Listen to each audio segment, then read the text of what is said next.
Welcome to Beach Life Unlocked, episode number 4 with my colleague Mike Dodson, myself, Mitchell David. Weather sucks. Yeah, it's about to get worse, I think. Cold. Last week was 60 degrees. Today we're 40. Snow's coming.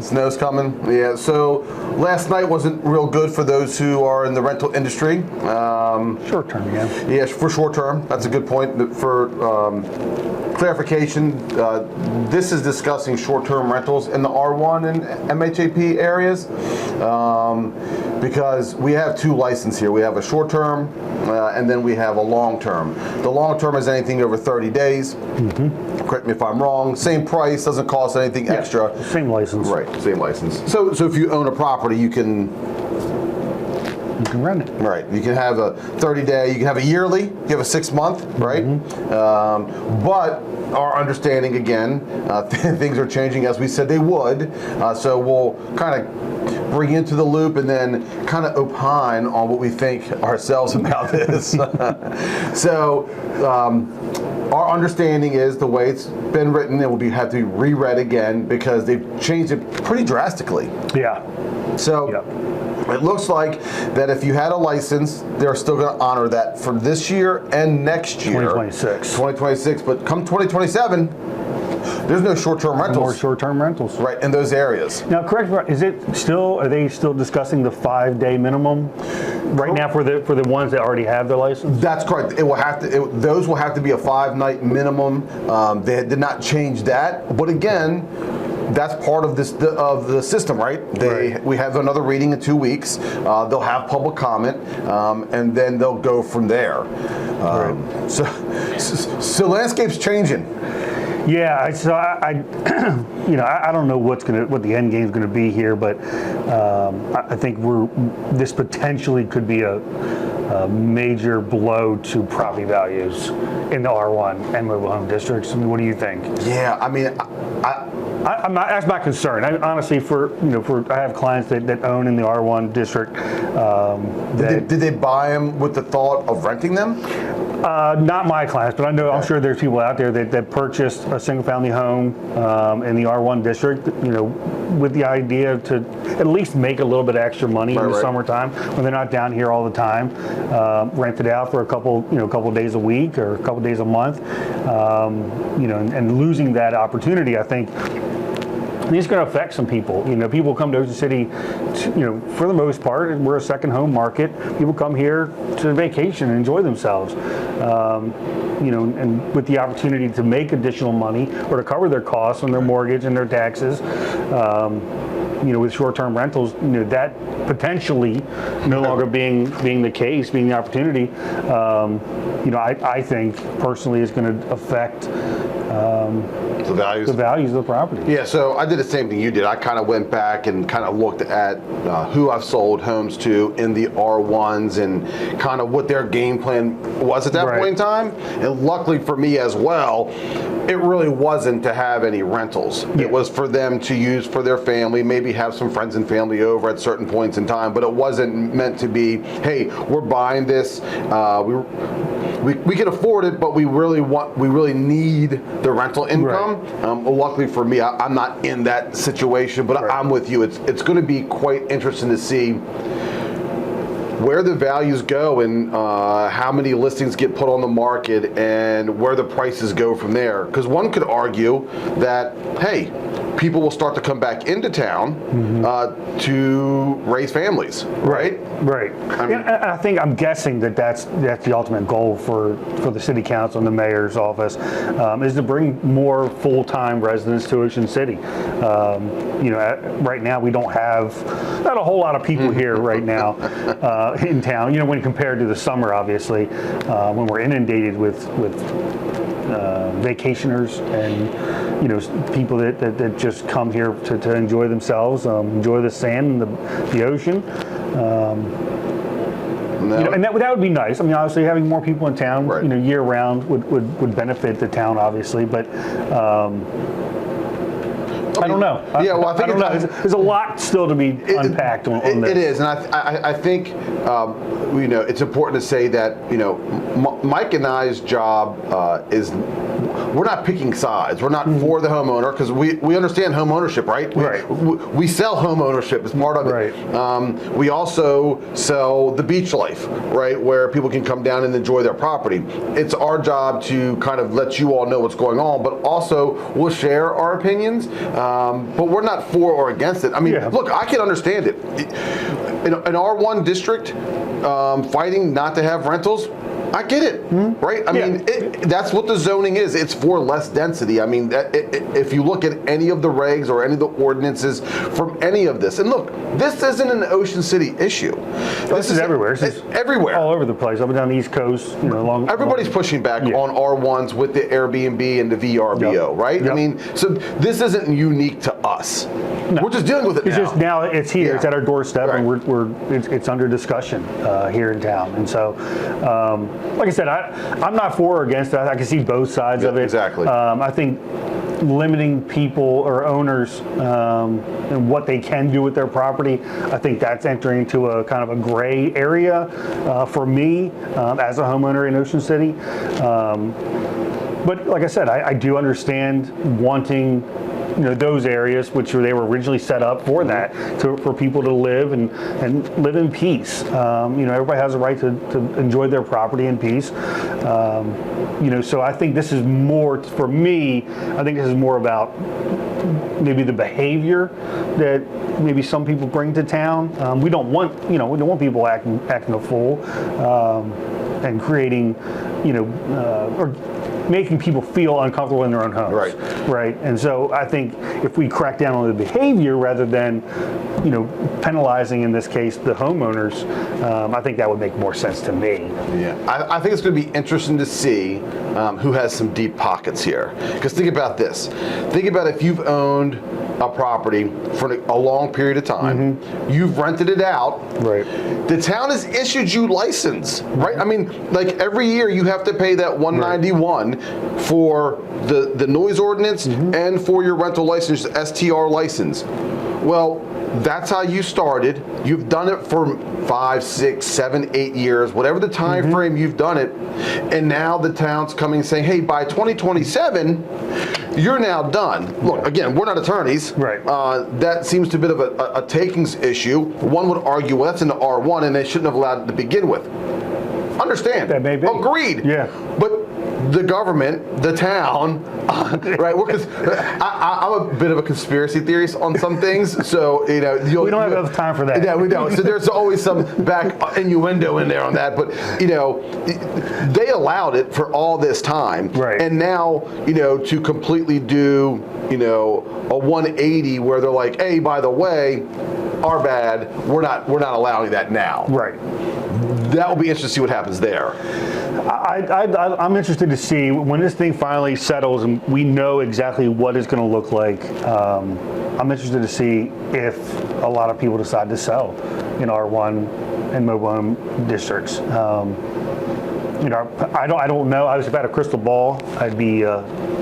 I wouldn't be here. I'd probably be somewhere in Jamaica in a huge yacht because I know the future. But I'm interested to see where this ends up, one way or another. Regardless of they repeal what they've discussed, and go back on it and just let people use their properties as they see fit, or if this does go forward and by 2027 we have no short-term rentals allowed in those areas, what that looks like as far as the market. Yeah, I'm going to go down a slippery slope here on this one. I think ride this ride with me.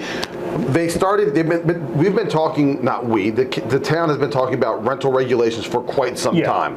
Initially it was 31 days, then the county council, or the town council said no, 5 nights, and we're gonna have a moratorium. Now they're going 26 and 27, or 25 and 26, yes to STRs with a 5-night minimum, but after 27. I think, look, they've already gone down that slippery slope, and it's definitely not coming back to lighter restrictions. Well, it never does does when it comes to the government. That's true. It's like taxes. Once it's in place, it ain't going away. Correct. Well, so again, in thinking this through, we have to advise our clients. Yeah. Like I'll say this as a blanket statement for every area in the whole United States of America. If you're looking to have a short-term rental in an R1 district, you might want to rethink your plans. Yeah, absolutely. This is all about education. If people want to have a single-family home in Ocean City in an R1 district, that's what it is. It's a single-family home for a family. I think that's just the way you have to look at it going forward. If your plan is to come to Ocean City and rent, have a property, maybe get some residual income. Short-term rental. Short-term rental. Right, short-term. Yep. Short-term rental. Yes. I think then you're going to want to look elsewhere because the opportunity for short-term rentals in the R1, it's just not going to be there. Right. No, and again, so I'll reiterate. I'm talking. If you're in Arizona right now watching this, and you're thinking about buying a property for short-term rental, Airbnb it out, I'd be leery about doing an R1. Yeah, you're right. I think this is sweeping everywhere. I think the homeowners in those areas are definitely pushing back. Again, you and I discussed this. I'm a huge property rights person.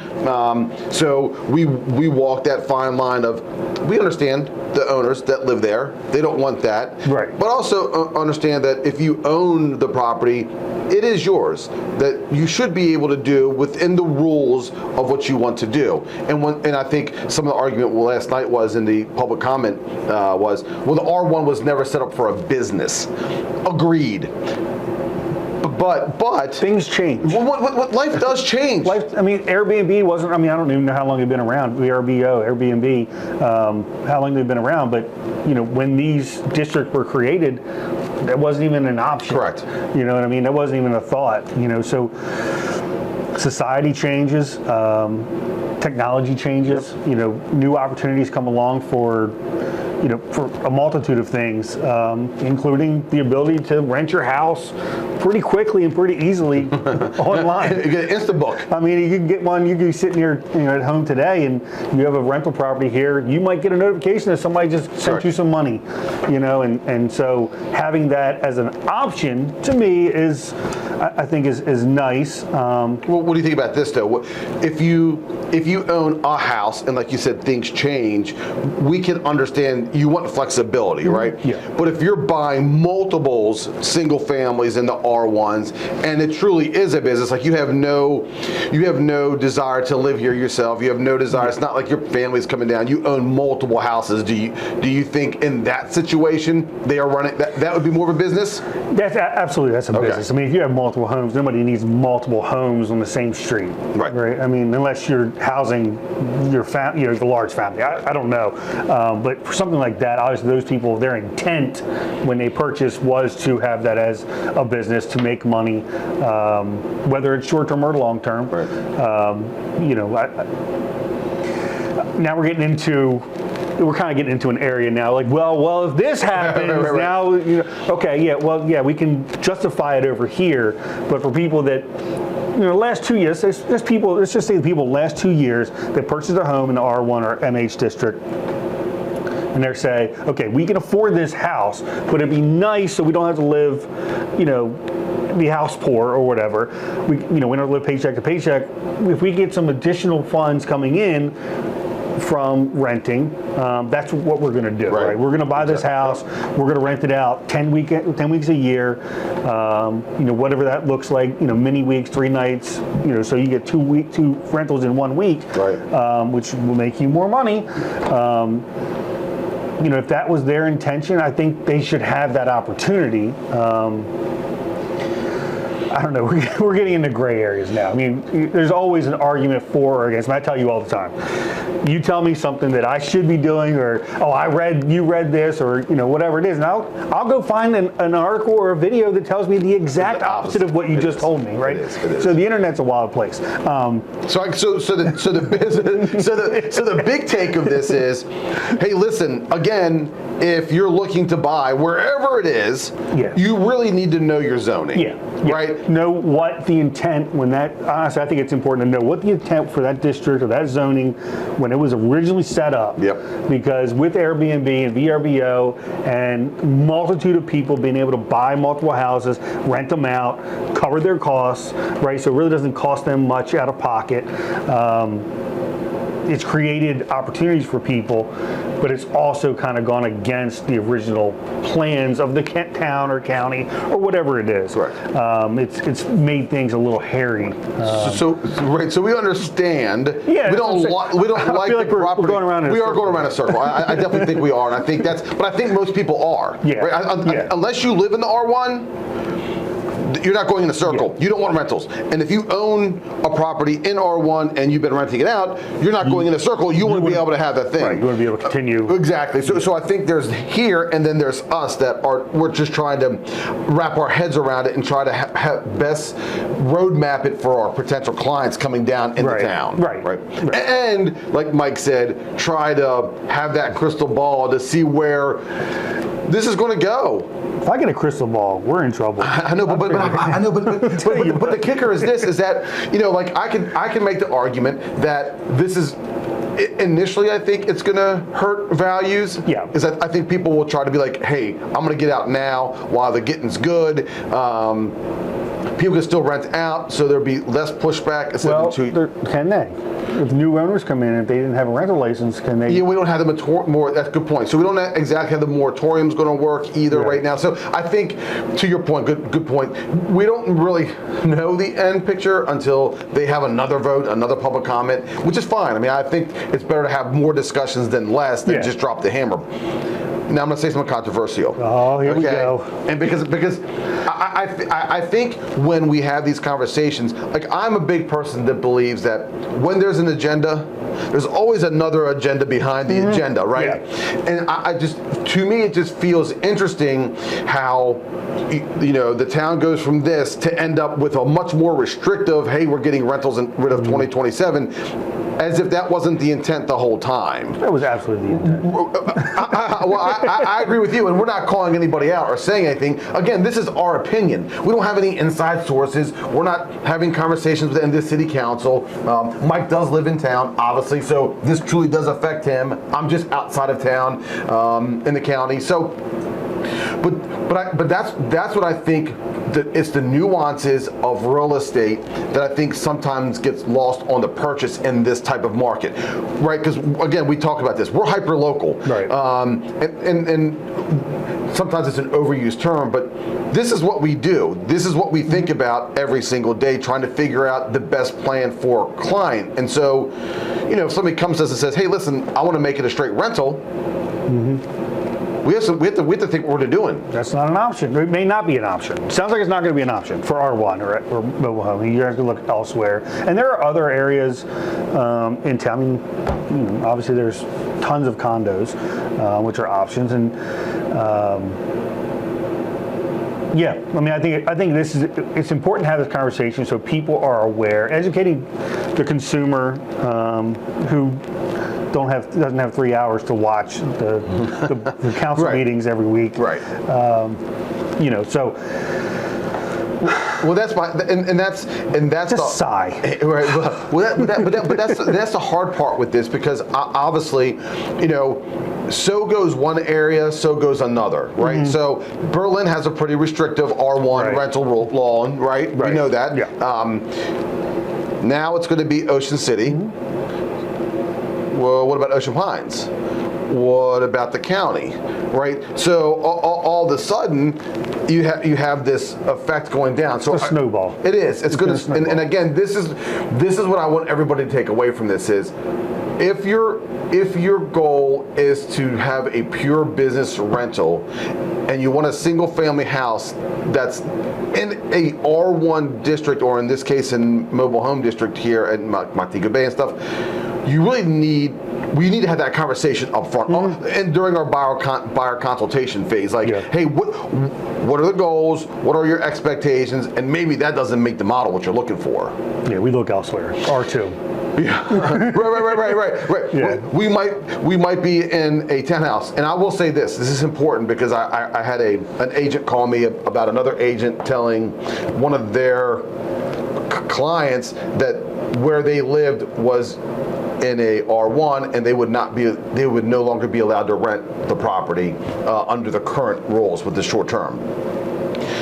For everybody out there watching, Town of Ocean City has a great website, and it has the R1 map. Right. Like you can literally click on the R1 map, and just to the R1. Just to R1, and you can actually see the areas that will have this issue, and then everything else around it is not considered R1. So and on top of it, anybody who has a real estate license, that land is actually marked, and you can get the information there as well. It's public information. Yeah, it's actually anyone can get it. Not even if you're an agent. You can get it. Anybody can. Just go to the website. Yeah. Right, and there's full transparency on all of this going through, and so again, it's imperative that you inform yourself on it. And my dad told me when I first got into real estate, he said, if you don't know what's going on in the town that you're investing in or the town that you're representing, you pretty much need not be in the business of real estate, right? Yeah, you're useless. You are. Yeah. And so the recommendation to a buyer would be, you need to, we'll help educate you, but you need to do some due diligence yourself. It takes a village. Yeah. In many aspects of life, Yeah. yes. Yeah. And so I guess the biggest question is, moving forward is, obviously we have Little Salisbury, you have Teal Island, you have Montego Bay, Cane Woods, and those are the big ones. Those are the big areas that we can kind of quickly call out that people kind of recognize. Where does this go? I mean, because agents. What are agents going to start doing now? I'm going to say, they're going to be door knocking. People are going to be getting calls and emails and phone and door knocks. It's going to be, you should sell. You can't. Your property's not as useful as it used to be. You better get out now. I'm going to do it. Well, no, but again, it's part of the cycle of real estate, right? I mean, that's just what it is. Yeah, and I don't think I don't think people need to get out. I think if R1 makes sense for you and your family, then where short-term rentals. Let's just say we're already in 2027. Let's just say that. Pretend, okay. Right, and no more short-term rentals. And R1 makes sense. There's a lot of great opportunities. Absolutely. Here in town, and so. And it's not that you can't still rent. Yeah, just going to be 31 or more days. As long as that stays the same. As long as. Well. Now we're going to open up a whole new can of worms. I mean, if they tell somebody they can't rent their house at all, I mean, if 30 days isn't short enough, if that makes sense, long enough for a rental. I mean, if somebody's willing to rent your house for a month, I mean, they're going to be there. They're going to, people are going to see them. They're going to know them. Right. It doesn't take that long to learn somebody or meet somebody. If you're going to force somebody to 6 months or a year minimum, Ocean City, I mean, if that comes about, then we're going to have a problem. Well, I think at that point, I think there's a lot of people that own houses and have for years in R1s and mobile homes that just have tenants that have been there for years as well, right? And to tell them, you can't rent anymore, I hope that doesn't happen. Well, and that'll be my question to current owners. Like, hey, we've been in Ocean City for 30 years. Okay, 30 years is a long time, right? So what you bought your house for 30 years ago, it makes total sense now, correct? I mean, $165,000, $215,000, depending on where you are, you could be anywhere from $550,000 to $3 million, right? So again, sometimes the people who want the biggest change have been here the longest, don't understand the biggest picture, because a new family coming in, and we talk to buyers all the time who are new families, are they going to be able to buy a property, a first-time homeowner, for $600,000? Most of the time, the answer is what? No. No, if it's a first-time homeowner in around this area, it's not going to be an option. Most of the time, not going to be an option. we don't have the economy to support that. No. Right? Right. I mean, either you're in the real estate industry, maybe you're in the service industry, maybe you one part of Purdue or Tyson or something like that. The numbers in Ocean City are lofty to bring that clientele back. Yeah. So what you're hopefully marketing for is, like you just said, if it makes sense for you to have your second home in an R1 and the desire is not to have any rentals, then that may work out really well for you. Yeah, it'd be a great place. Yeah. Be quiet. I mean, you're not going to. I mean, obviously there are knuckleheads everywhere, but yeah, I mean that would be a great option, right? You get off the ocean where all the fun's happening. Right. So right, and so because then you are in the part of the neighborhoods. So again, part of the community. This would part of the community. right. Yeah. You are in the heart of the community. Yeah. I mean. Sometimes what I like to do with Mike is try to get under his skin a little bit push his buttons because what I'm really trying to figure out in all of this, and it's really probably a moot point. By the way, I should say mute point all the time. This is a breakthrough. This is a breakthrough. So it's actually a moot point. But anyhow, what I'm trying to figure out is what's the agenda here. And why am I trying to figure that out? Here's why. It's simple. I have to talk to buyers every day. I have to talk to sellers every day. And so what we can see on the surface is what we can deal with. It's the things that are underneath that we don't see. How deep is this going to go? How far are they going to end up taking this in the future? Correct. And because what would you say to, I think we basically said this, but if you have a buyer buying an R1 and their desire is to rental, what would you say to them? I don't think R1's a good option. I mean, you're going to have to look elsewhere. Because if that is your ultimate goal and you're only buying for that reason, that's not going to be an option. It doesn't sound like it's going to be an option. I feel like this is the way the discussions in the city council have been going. They're not backing off of this. They're going to eliminate short-term rentals at some point. It may not be 2027, but it's going to be at some point. Yeah. I think the STR license for R1 mobile homes will become extinct. Yeah. It's going to be gone. Yeah. I mean long term, I think there's always going to be an option. It's just a matter of what that's going to look like. I would hope, and they're not going to do this the way the conversations are going. What my hope is that they would respect the fact that they've licensed people, they've taken their money, they've made the sales tax, right? Because there's the sales tax, plus we have the hotel tax, the room tax. So they've made money on all these rentals for all these years. I was hoping, and again, it was a hope, that they would grandfather in those existing uses. And I know it would not make the R1 owners happy with that, but I think at some point in time, it would have been a nice off ramp into eliminating our STRs. I think that combined with maybe the town saying we're gonna make policing the behavior is what we're trying to eliminate, right? They say this is what they're trying to eliminate, is the behavior that is affecting homeowners in these areas. They need to do a better job policing that, whether that's holding the homeowner accountable, or the property management company accountable. I think that would help, along with allowing those people to stay and continue using their properties as they have been. I think that would ultimately make everybody happy, right? You could still do short-term rentals. The homeowners that live there, that are part of this community, that are here year-round, that don't like the parties in the driveway until all hours of the morning. We do a better job of policing that as a town. If we're able to eliminate that, or at least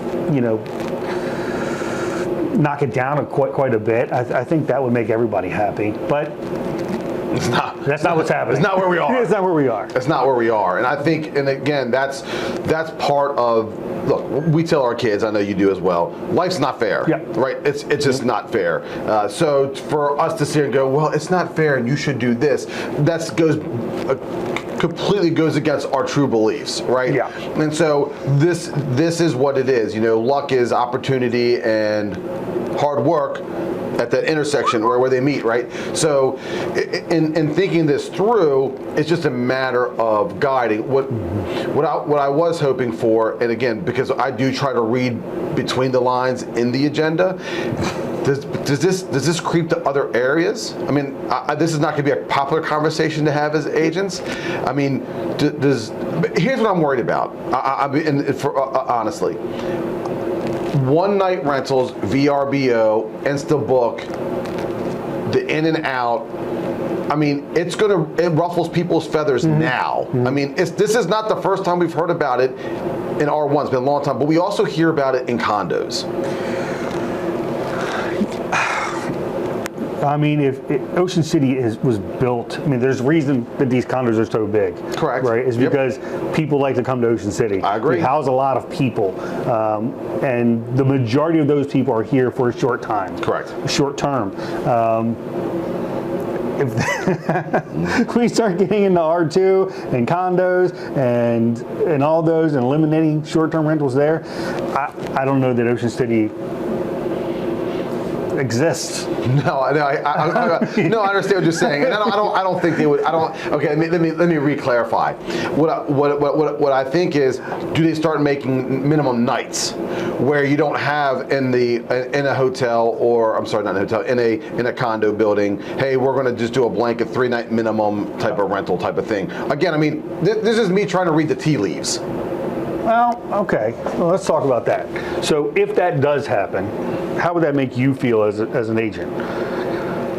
I'll tell you how I feel. How it make me feel. Honestly, this is kind of contrary to what I've been saying this entire time, as far as home ownership and homeowners' rights and using your property as you see fit. I think it would be beneficial if we did have a 3-night minimum across the board. And I say that only because how many buildings in Ocean City have become non-warrantable because Fannie Mae and Freddie Mac can go online and find maybe 1 unit or 2 units in a building that are doing nightly rentals, and they say, well, we're not going to. It hurts the whole building. Right, we're not going to finance your purchase now. Right, it's just so for everybody knows, a non-warrantable is easy layman's terms is a building that Fannie and Freddie won't back with a mortgage. And so you have to go to a local lender, which the local lenders, then it would be a portfolio loan, which that means they keep it in-house, which typically means more money down. So you're not going to get into a property for 10%. It's probably going to cost you 25% because they want to make sure the LTV loan-to-value ratio is more in their favor. Right, because they can't sell that loan on the market. That's correct. It cannot be sold. So. And your interest rate's going to be a tick or two higher, right? So there, and sometimes the amortization is not for 30 years. Sometimes it's for 20 or 25 because it becomes more of a commercial product. Right. I'm a pendulum person thing. Like, so I feel that if the pendulum goes too far to one side, it's got to slap you in the face on the other end. And I think right now, again, this is not a popular thing for Mike and I to say because obviously this is what we do for a living, and other agents are completely against any restrictions. It should be, fly by the seat of your pants type of things. And so, we're kind of contrarian in that portion a little bit because we are a property rights person, but also I am a value property. There is a bigger picture to look at. Yeah, like called resale. Yeah.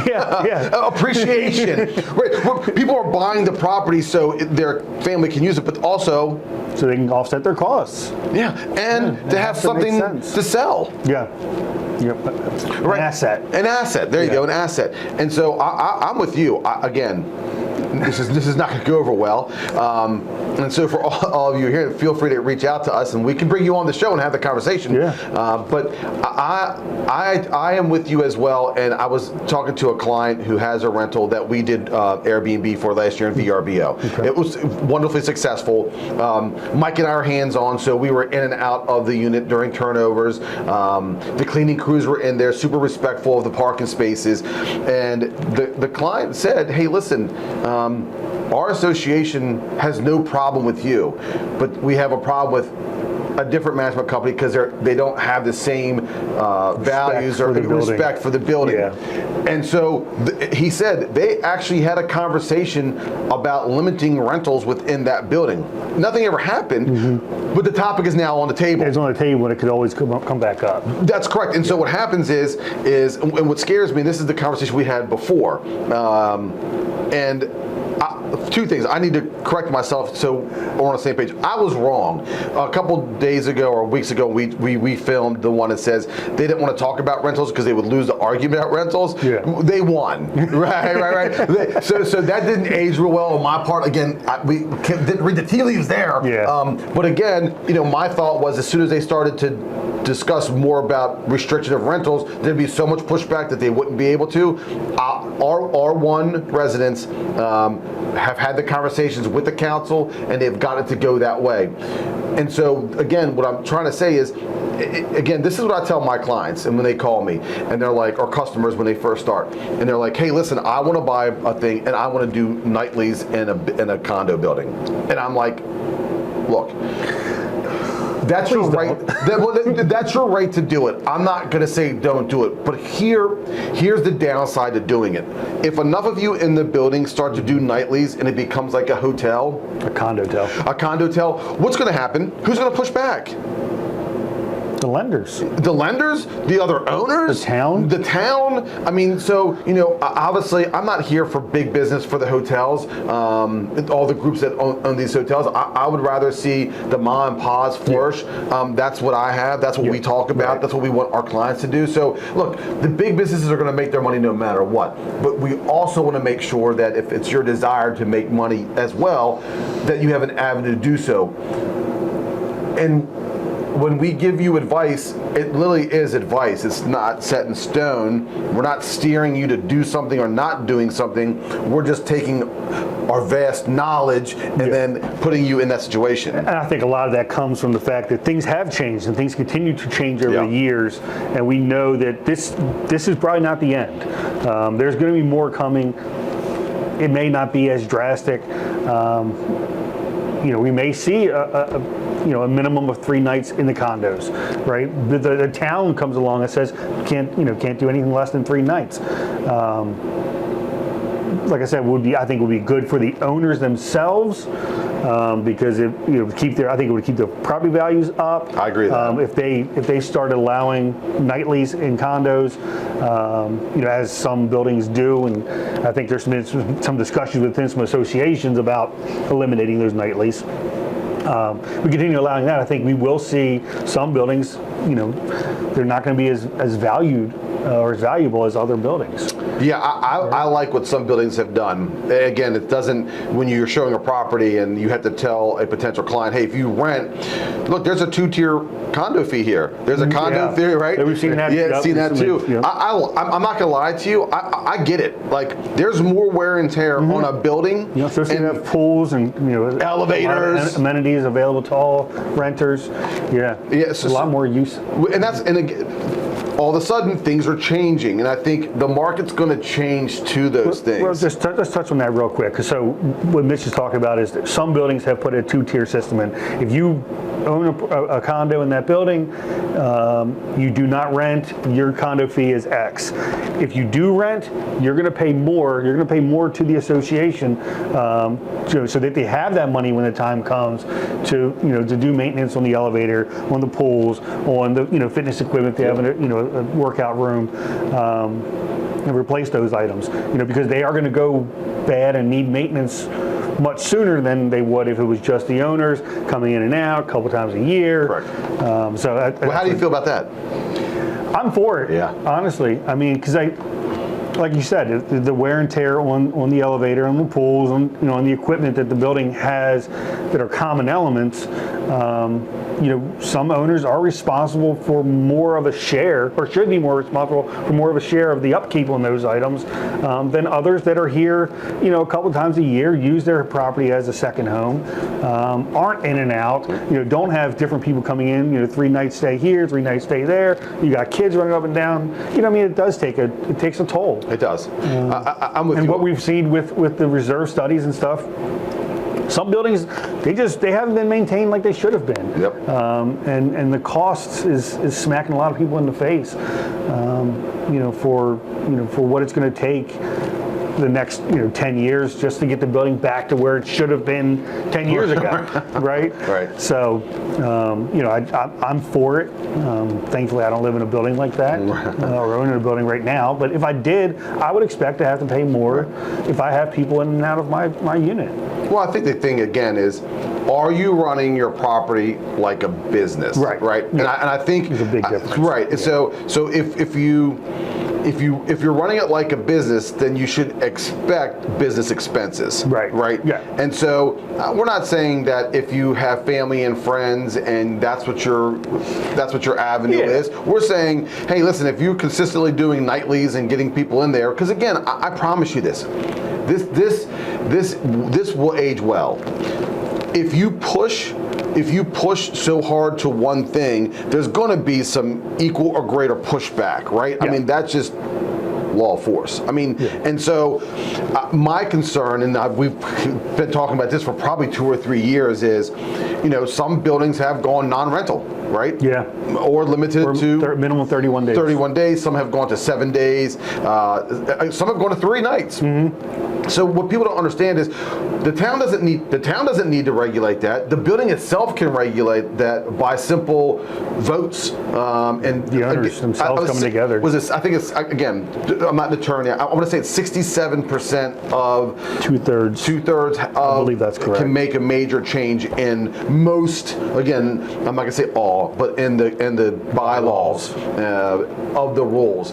So again, remember,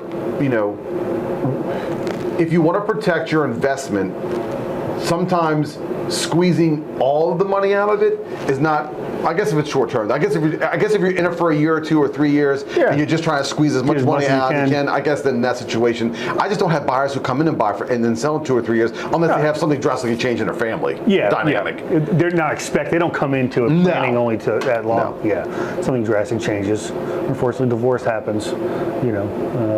Job loss. Yeah, job loss. That's huge. Those things come along, unfortunately. Correct me. For me, this is anecdotal for me. Most of my buyers in the condo buildings, for the most part, just want to offset something. Yeah. They like to offset the condo fees and taxes. Exactly. Rent it for a couple of weeks. They're fine with mini weeks, which is 3 or 4 nights. It's kind of how that sets up. They don't want the nightlies. They don't want the wear and tear on it or the people in and out all the time. I'm not saying all my clients are like that. The vast majority of my clients over the years are looking for something like that. Yeah, I think there are very few that are solely, there are investors that come to Ocean City. Obviously, it's a great opportunity for investors here, but I haven't had a whole lot of people that are like, I'm coming, I'm buying, I'm never going to touch the unit myself. We're just gonna rent it, get as much money out of it as possible. We don't see a whole lot of that. People want it when they buy something, they want to use it themselves. Right. They want to have their family and friends, show off for them. Right. Allow them to use their new place at the beach, but we don't see a whole lot of people just I'm buying this just to rent. No, I think you have some cool buildings like the Carousel building, which lends itself really well to that, right? That's a condo hotel no matter what you do. Right. It's not going to change. It's got a hotel in the front. It's got the ice skating rink, the indoor pool. Right. It's got a hotel in front, and then it's got single family residence, fee simple on the back end of it. And so, and those properties rent really well year round. Yeah. But anybody going into that building knows from the jump. Correct. This is a condo hotel. They know what they're getting into. There's businesses on site. And I think that circles back to the whole thing that we talked about last time is it's expectations. Yeah. That's all I think we want. I think that's all we want for our buyers and sellers is to be is for things not to drastically change like they're doing now. Like no surprise. Right, change is fine. We're good with change. I mean, look, Mike and I are on the video. Change is going to happen whether you like it or not. But some consistency and some,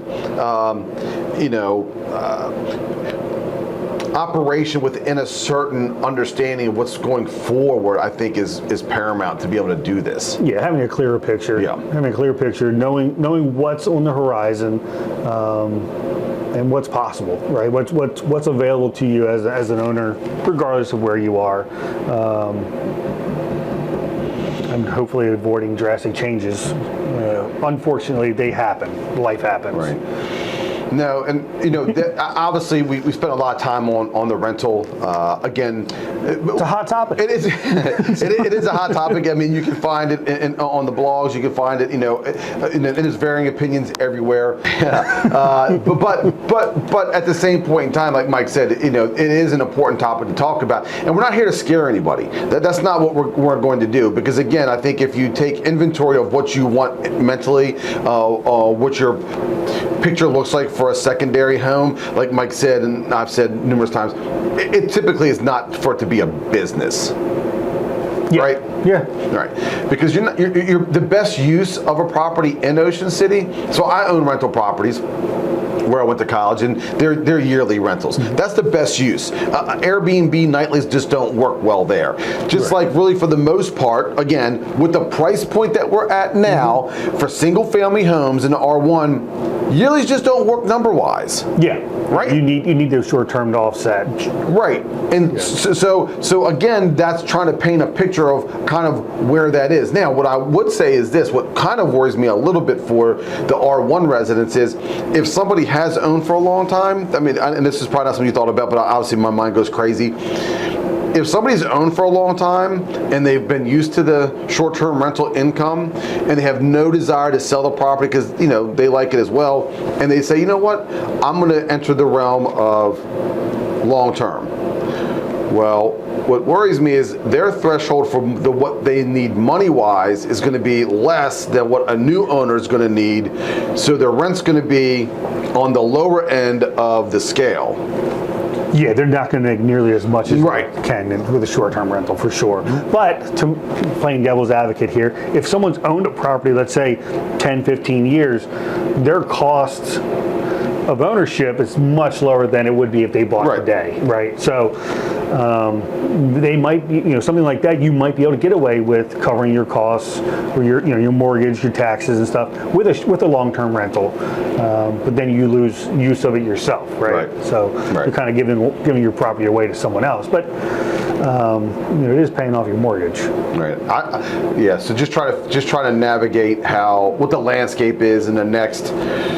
Because we're in busy season, right? I mean, we're out every single day showing, writing offers all the time now. I mean, we have quite a few pending. Obviously, in real estate, a deal's not done until everybody's checks clear, right? Because there are so many things that can go wrong in between. Yeah. Right. Yeah. So while we're writing, we have quite a few under contract, and we're doing all of this because we are in the busy season. There seems to be a bit of an increase in single families in the R1s. We'll know more next month. I think we look at the numbers. I think when we started this video, I said I'm concerned about the property values, but as we discussed here today, I'm feeling like maybe this is an opportunity for people that wanted to be in Ocean City, don't want to be in the middle of the hustle and bustle, can afford a second home, don't need that rental income, that short-term rental income. Might be a great opportunity now to buy an R1. Right, I mean, now that we've talked through this, I mean, I think that's what's important about these conversations that are so free-flowing is that as you talk about it, you can actually see other areas of, this does make sense, and I agree with you in that, and that's kind of why I'm hesitant to say that the market's going to go down, because I think it may let people re-enter. Yeah. I don't think it's going to be first-time homeowners. I don't think. No, I think you're going to second homes. I don't think you're going to see a $1.2 million house go down to $400,000, right? I don't see that. Again, I could be wrong, but I don't foresee that. Well, I hope not too, because that means something's really going bad. But I do see the 1.2 going to that say $800,000. Where then that drastic? Well, no. I'm just. These are hypothetical numbers. Fair enough. So let's not put numbers on it. Okay. I do see the prices coming down, and I do think it may be a bit more appealing to people who may have been buying in Bayside and Selbyville, which is a beautiful community, or maybe in Keenwick or something in Delaware. Obviously, property taxes are a bit cheaper, but they might bring themselves back to the Ocean City market where it now makes a little bit more sense for them. Right. Okay. I see what you're saying now. Yeah. So those areas become, because what they're looking for when they go to Keenwick Sound or Keenwick or Bayside, they're looking for a quiet community, More community, and relax and just get away from some reality, I guess, a little bit. Little Salisbury and Cane Woods becomes becomes more of an option. Right. Brings people back to the market. Look, this shows I'm not stuck in my ways. I can change my opinion in a matter of 30 minutes here. Change everything. I'm gone. But think about this: it's like West Ocean City with Mystic Harbor and all the new construction out there. I mean, at first it was really pricey, and now all of a sudden those prices have started to come down, especially for the resales, because there's such a lot of inventory there. What I will say is this: we definitely are seeing more inventory across the board. Yes. I mean, that's there's no ifs, ands, or buts about that. I mean, is it record highs that we've seen since I've been in business? Absolutely not. I mean, I was telling Mike, back in 2012, there was probably around 1,200 properties on the market on the island. We're not there. We're around 400, 400 plus. Close to that right now. But there are more opportunities here, and so as the opportunities come up, I think again, this is going to be interesting to see: is do people kind of make their way back into these, like Little Salisbury? There's some very affordable housing in Little Salisbury if it were to go no more short-term rentals. Because here's what happens: those people who bought it for the short-term rentals, who were making a killing, aren't going to be able to do that. Makes sense for them. It doesn't make sense for them. Get out. Or they're going to have to rent it for $1,200, maybe $2,200 a month for a yearly. Well, if you use the 1% rule, which now has changed to the 1.3% rule, and so it's an easy rule that Mike and I try to use to help people out. So if you buy a house for $500,000, the 1% rule is you should bring in $5,000 a month. Right. 1% per month. 1%. Now, look, there's a whole bunch of variables that can make that work or not make it work, but just it's an easy number to use. Well, Little Salisbury got expensive, right? When you used to be able to go in there and buy a house for $250, $325, all of a sudden they were $500, $600, $700, depending on if it was the water or not, right? And the 1% rule doesn't work for a yearly, at that point in time, right? And so if they start to come down, again, let's not use numbers. Somebody might not opt to live in the Mystic Harbor or in West OC. They might move into town, move back into town, because it might make sense for them. Yeah, they have to drop quite a bit. After our discussion, I don't think they're going to drop now. Like, I feel like opportunity to, if people have been looking for a place, they want to be in Ocean City. People love Ocean City. They love to go walk the boardwalk. They do. Get their Thrashers, get their Fisher's popcorn, get Dolly's, and then go back to their house and just kind of get away. I think you've convinced me. There's opportunity for people to come back to Ocean City for that and do those things, right? And be able to get away, not worry about if the neighbors are going to be out playing beer pong or whatever, and washers. Yeah, I mean, look, we know there's believe it or not, people, you may not know this. There's a lot of people who own homes in Salisbury, but also have beach homes in Ocean City that they don't use for rentals. Right. It's literally their vacation place. Come to town, have a place to go. Come have a place to go. I mean, and typically those people are in the R1 districts. Yeah. So I do.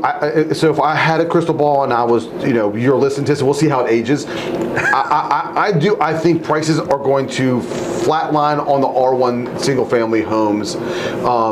On things that aren't on the water. Like if it's on the water, it has a different appeal than if it's on. But like if it's an interior Bayside property that's a 3-2 that can't be rented out, that's currently listed for $600,000, I'm not too sure there's a buyer for that property right there, right? If it's still at 600, It's still 600. it's going to have to come down to Because the numbers, I mean, again, if you used a 1% rule, that's $6,000 a month. That's $72,000 a year. If you're trying to make it a business, short-term rentals, you're not getting that number. no, you're not getting that number of the short-term rental either. But again, the short-term rental, nice part is in those 13 to 15 weeks, you were banging out 35, 40, right? Yeah. Maybe 50 depending on it. Right. Whereas a long-term rental, that 3.2 might make you 18. Let's just say $2,000 a month. Well, that's $2,400. I mean, $24,000. So there's a big delta between 50 and 25, right? So, I think again that's why I think as a buyer you identify what it is you're looking for and understand the nuances of where you're buying. What's your end goal? Exactly, what your end goal is, and that's part of the buyer consultation. And what I wanted to kind of veer off a little bit too is Mike and I talk about hyperlocal all the time, and it could be an overused word, but it's kind of how we do our website. It's kind of how we do our marketing. It's true to how we conduct our business. Honestly, we are hyperlocal. We are here every day,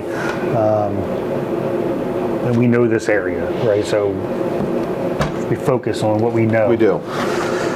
Well, and it's and obviously, we work with agents that are not local, right? Because in Maryland, when you're licensed in Maryland, you're licensed in Maryland. Right? I can go to Frederick right now and go sell property in Frederick. Would I? No, because I know nothing about rules and regulations in Frederick. I don't know the market, right? So I can't look at because Mike and I, we're real estate experts, and what does that look like? What that looks like is anything to deal with real estate, we pride on ourselves on knowing. Like if you need a referral for a plumber or something like that, a handyman, a rental company, whatever that is, we kind of try to make sure that we have a segue, we have avenues for our clients for that. We know where to send you. We know where to send you. Yeah. And so, being hyper local is, and again, this is a bit controversial, and I know what other people say behind closed doors. What's your thought about other agents in Ocean City who aren't local to our area? You mean the ones that claim to be Ocean City agents and actually live over the bridge? That's correct. Listen. Well, maybe say first. It is your right to do this, right? It is their right. Yeah. So let her ride, right? I mean, if that's what you want to do, that's fine. With all that being said, now I've sold in other markets, right, in the past, and you get outside of Ocean City, not even Worcester County, just Ocean City. Go ahead. So hold on. So when you say you sell out of air to a random person that you have no idea who they are? No, I've worked with family and friends outside of Ocean City to help buy or sell, actually both, buy and sell. But I know what those people are looking for. I've only worked in markets where I know agents that I can call and actually get information. Resources. What does it look like? What does this look like when we do a deal in your county, whatever it might be, outside of Ocean City? For me, Ocean City is a whole different ball game when compared to the rest of the state. So being hyperlocal, living here in Ocean City, I think we're more prepared for a deal. If an agent comes across the bridge, to them, a condo review may be completely different, there than it is here, right? There's a lot more to take into account when you're doing a condo review with a client. Here, I think the biggest issue we have is, does the building have enough insurance? We've seen insurance rates go through the roof. Crazy. They've gone through the roof across the board everywhere, but especially here with flood insurance, there's a lot more to consider when you come to Ocean City, compared to Montgomery County, right? Whatever it might be. And those agents, they think they might know. When they get here, they may be putting their buyers in a bad position, right? Not fully knowing what to look for. That's all you and I do, right? But we know the beaches up and down, Maryland and Delaware. It's a different it's a different world when compared to inland people. So who's most likely to show your property in Worcester County? Probably a Worcester County agent who's representing a buyer, correct? Right. Right. And so that's, again, that's a small little piece. You can make a phone call and you can get them to send you a 1-day code and you can go in. But ease of access to a property to show is super important. And some agents, when we know them, would have been like, hey, I'm sorry, I can't get you in. Let's move on to the next one. Yeah. Right? Yeah, quite a few won't allow access. And honestly, I think that when I first started, and I heard about some agents wouldn't allow access to other agents from across the bridge, wouldn't do 1-day codes, which they don't have to do. I thought that was odd. Like, why not get the most people in, right, the most buyers in to see your listing? Come to find out, it's because they're actually protecting their seller. That's exactly right. They're protecting their seller, because if that agent has no idea what they're doing and they get into a transaction and it's, whether they catch it early or too late, well, now you've got days off market for your seller because the buyer didn't know. That's right. What they were actually getting into, or their agent didn't know what to look for.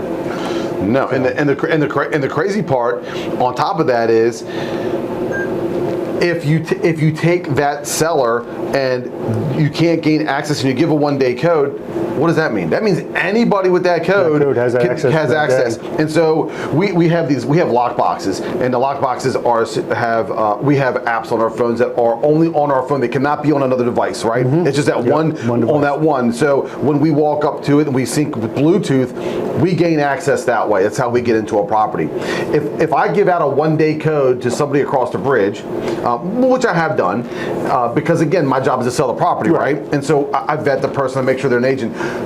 What concerns me, what I tell my sellers all the time, is that person who gets that 1-day code, they're not supposed to, and under MLS rules and all the rest of the rules, they're not supposed to.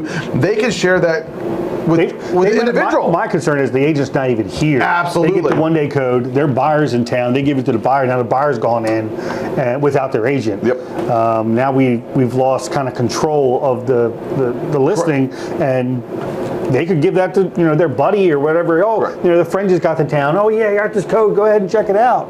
Well, who does that help? No one. Right. Now you've got people in your house that you really you may not even know they're in there. Right. And it brings back the whole rental thing is, obviously, I don't know what's going on in downtown Annapolis right now. I used to live there. Right. I don't know what's going on in downtown Annapolis to help advise a client. Would I sell there to family and friends? Sure, I probably would help them out if they insisted that I be part of the transaction, because it does happen from time to time. But I would say it's less than 1% of my transactions that have ever been that way. So we don't our business is not that. But what concerns me with the out-of-area agents, and I've said this, and again, it's their right to do it. I'm fine with it. But as a listing agent doing that portion of it, I'm concerned for my seller to get to the settlement table, to get to the clear to close, to get them to cash their check. Right. Are we doing what's best for our client, and is it in their best interest to allow this agent from across the bridge into their unit or in their house? And I think we have to weigh that against, we have to weigh that, and does this make sense? Do we give access, or if we're not so sure that this is beneficial to our seller, I completely understand now not allowing that access. Yeah, I mean, another great example is lending. So I had a listing. I always get asked if I submit an offer to an agent, does the lender know what they're doing? Yeah, exactly. Have they been in Ocean City? Do they understand Ocean City? Are they going to be able to get this loan done? I just had it. I had a listing. It's my listing. We got the offer. It looked wonderful. Again, it was an out-of-area lender. Again, you're right, under Maryland law, to choose any lender you wish. We don't dictate that. We do make recommendations to our sellers. I'll give you a list of ones I know they know what they're doing. Right, and this was a condotel on top of it, right? Yeah. And so I told my seller, I said, I'm not saying they can't get this to the settlement table, but from my experience, we're probably not going to get there. There's probably something that's going to come up regarding money's down, interest rate, underwriting on this property. I'm not confident they're going to get this down. It's your right as the seller to say, hey, listen, I love your offer, but I would like for you to have somebody in a local area to do the loan who understands this market. Yeah. Exactly. My client was super nice. They're like, no, I really want them to have the property. They're super excited. And so I registered my hesitation, and 2 weeks out, what happened? Sure enough. I got a termination letter. I mean, obviously there was things that happened before then, but 2 weeks before settlement happened, we couldn't get it done. Loan done. And again, that's because we're here and we see it. It's not that we care who you use. It's because I've had buyers that have gotten their loans gotten declined because the lender wasn't okay with the association or with the bylaws or with the flood insurance. With flood insurance. Right. They did, there's always something that comes up with these lenders that aren't familiar with our area, with the buildings that we sell. Right. I mean, the best example always is you're showing a property on the 5th floor in one of the mid-rise or high-rises, and you're talking to your client, and your client, again, because buyers just don't know. I mean, and it's okay they don't know. They're like, That's hey, what we're here for. Exactly. What flood insurance do I need? My lender's telling me I need flood insurance. I'm like, you're not going to need flood insurance. And they're like, well, Master policy. I don't know what you mean. I'm like, no, your condo fee, again, most of the time, not every single building, but the vast majority cover master insurance policy and your flood insurance, so you wouldn't need a flood insurance rider for it. Could you get it if you want it? Sure. So we're sitting here having this conversation, and they're like, no, my lender said I have to have it. So now we're under contract, and the underwriter is demanding that they have flood insurance on a 5th floor condo unit that already has flood insurance. And you look at your client, you're like, look, if you need to buy it because they're telling you, but if we're flooded on the 5th floor of mid-rise, we're in more trouble. We got a real problem. We got real problems. But again, those are the nuances. But also that lender clearly doesn't understand the market, what they're asking of the consumer, right? They need to look at the building. Okay, this building has a master insurance policy. They have a flood insurance policy that covers the building. There's no need for additional insurance. If they're asking you for additional insurance, there's a real problem. Well, they'll ask you for the HO6 policy. Well, yeah, no, I'm talking about flood. Right. I'm just making sure people watching. Yeah, the HO6 policy, you're going to protect your content for sure. Right, and it's loss mitigation in there too. If something happens to you for $10,000, which is a whole other conversation. But that's what I'm saying. We quickly go through certain things because it's what we deal with. But loss mitigation rider on an HO6 policy, right? Maryland dictates how much it has to be. $10,000, right? Again, we deal with it and see it every single day. And so, as you're navigating through buying and selling property, look, it's your right to choose who you wish. It's your right to choose your lender. What we simply say to you all the time is, if it's not us, which it should be, but if it's not us, it really should be somebody local who understands the market. And I'm not saying somebody that's not local can't get you a good deal or can't navigate you through it, because there are some people who can. There are some agents that I've dealt with that work all across Maryland that know what they're doing. And if I see their name come across on one of my listings making an offer, I wouldn't question it. Right. But for the most part, it's not the rule. Yeah, no, that's an exception. Yeah. For the most part, it's got to be somebody in town, knows what they're doing, so I know that the deal's not going to fall apart for my seller, right? And no fault of theirs. I want to eliminate any potential up front with the buyer and their agent and their lender to protect my client, my seller. So. Any other segues to any other hot topics you want to talk about? You want to talk about politics? Well, how much time you got? Right. No. Again, the hope is, as we move forward with the BeachLife UnLocked, that we do kind of veer away to some, and we'll have some guests. But I do, whether it's a Super Bowl and how people rooted for, or what our thoughts are, because Mike is very opinionated on sports for sure. He knows everything sport-wise, so Go Irish. And I did get this the other day, and again, this goes to explain to you that we are real estate experts. Somebody on my website reached out to me.